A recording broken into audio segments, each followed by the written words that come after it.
Hi guys, my name is Romina and I'm an underwater photography coach and the founder of Ocean Snaps. And today we have a very fun topic.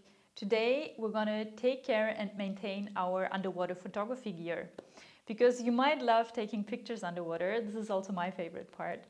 But let's be honest, we need to be taking care of our equipment as well, so that we can enjoy it for a very long time. And one very crucial part of maintaining and taking care of your gear are the O-rings and the O-ring replacement and cleaning and basically anything that has to do with the O-rings on your underwater photo gear. Why is it so important that we take care of the O-rings? So the O-rings, it might be on your housing, but also the same on your strobe or on any other part of your underwater photo gear. They are making a seal, and so they are basically preventing, for example, your camera in the housing from flooding. And who likes a flooded camera? So you want to be taking care of those O-rings. So today I'm going to show you how you can clean your O-rings, and if they're in a very bad condition, you might want to change them as well. And this might not be the funnest part of all, but I want to hear from you. If this is your most favorite part about underwater photography, shoot me a message. I would love to meet you. It's definitely not my favorite part, but it needs to be done. And so today I'm going to show you how you can do exactly that. What do you need to get started? Well, first of all, you should be paying attention in the environment you're going to be using. So you want to have a very clean environment that you're going to be changing your O-rings in, because you're going to be inspecting it for any kind of dust, sand, grains, or especially hair. Hair can be very, very nasty on O-rings, especially the small ones.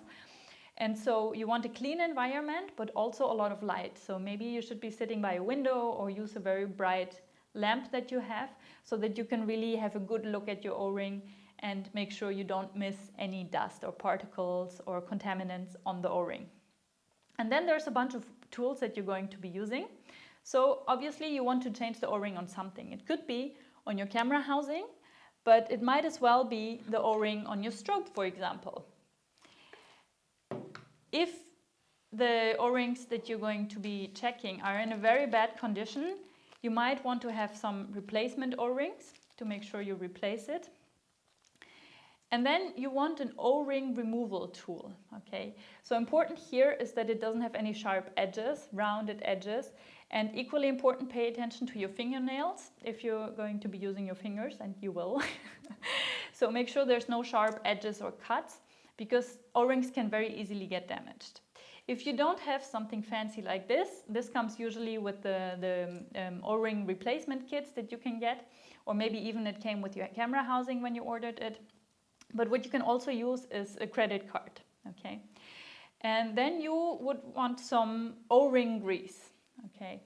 So here it's important that you pay attention that it's from the brand that your equipment is from. So for example, if you're changing the O-ring on your housing, that it's from the same brand as your housing is. Because every manufacturer is a little bit different, so make sure you're using the right O-ring grease. And for actually cleaning all the crevices, you will want like a microfiber cloth as well. And as an extra tip, what can be very handy is something like this. So this is a makeup applicator, but I prefer to use it for cleaning my housing. And make sure it's clean, obviously, and you haven't applied any makeup with it before. Okay, and those are the basic tools that you're going to be needing, and then you can get started. The first step is to remove the O-ring from the gear it's used on and the groove it's sitting in. So in our case, this is the camera housing. Using the O-ring removal tool, or a credit card if you don't have such a tool, slide one edge slightly under the O-ring to carefully remove it from its groove.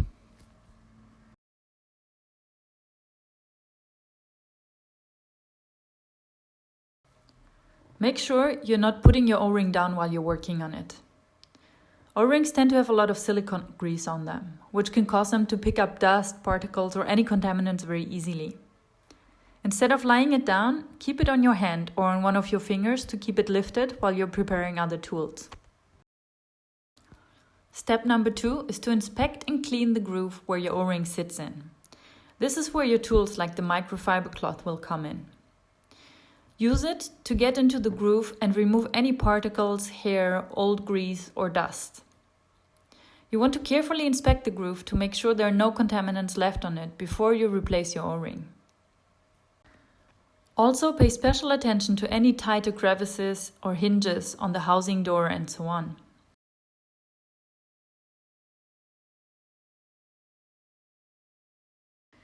If needed, you can also use the makeup applicator to get into tighter crevices or to give it a better clean.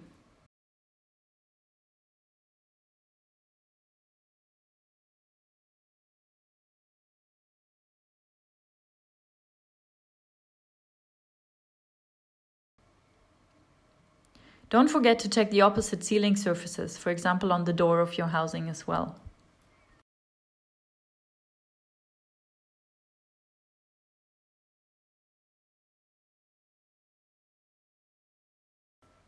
Next, it's time to inspect your O-ring. First of all, you want to check if it's still good to use or if you need to replace it with a new one. Have a look at the shape of the O-ring. If your O-ring looks very worn out, you might have to replace it with a new one. Next, you want to inspect it with your fingers. Again, make sure you don't have any cuts or sharp edges on your fingernails and that your hands are clean. Gently touch the O-ring and feel for any bumps, particles or cuts. Even the smallest cuts can cause a leaking. Rotate the O-ring gently between your thumb and your forefinger to remove any particles that might have ended up on it. Make sure you're not applying too much pressure. You don't want to overstretch it.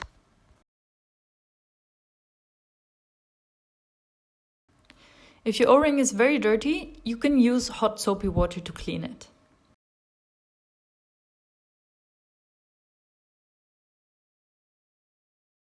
Under good lighting, carefully inspect that you have removed any contaminants and make sure that your O-ring is completely clean before applying the grease.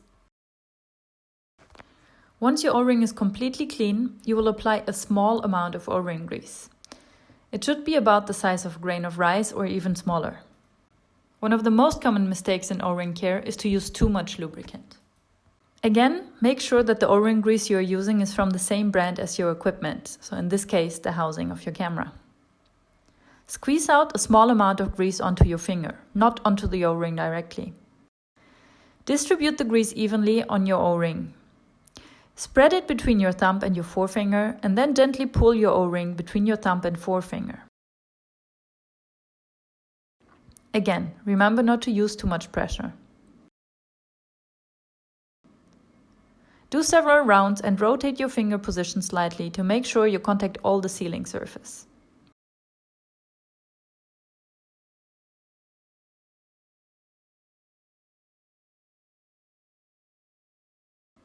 You want to have a thin, shiny and even layer of grease on your O-ring in the end.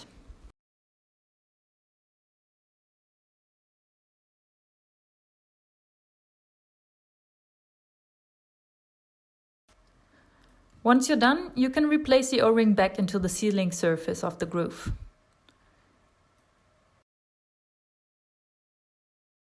Again, make sure not to overstretch the O-ring.